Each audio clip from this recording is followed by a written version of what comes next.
I just got finished playing with the wig and decided, you know what, let me just wear my regular hair outside in these streets. So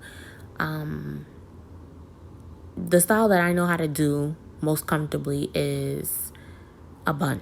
I know how to do a bun and I know how to do a braid out. So I'm going to hold true to who I am.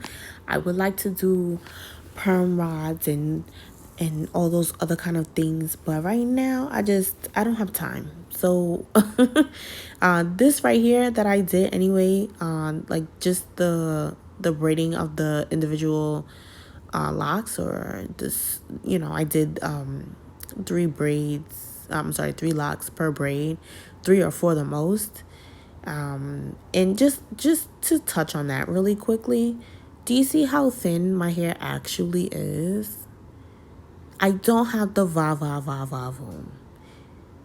That's literally all that I have on my head. Like, very low density hair. But anyway, back to what I was saying. The most styling that I know how to do at this moment of time in the 9 years that I've had my locks is literally braid outs and buttons. And I know how to wear it out, and that's it. So, even though that I have it in this style, I'm going to put it up in a bun because that's the style that I'm most comfortable with, honestly.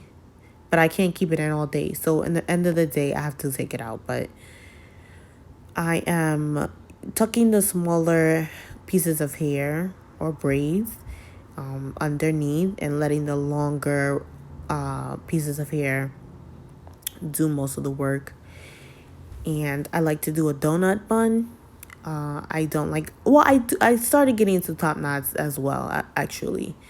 But that's not what we're doing now. We're doing a donut. And I just threw it up. I didn't even put edge control either. I was just like, this is it. I threw it up. I added some more lock jewelry to my hair.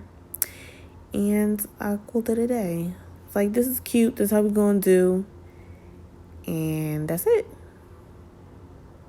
And I did speed this video up just a smidge. The real length of this video is actually 3 minutes. And this right here is only like 2 and change. So yeah. Like, comment, and subscribe. And I'll see you later.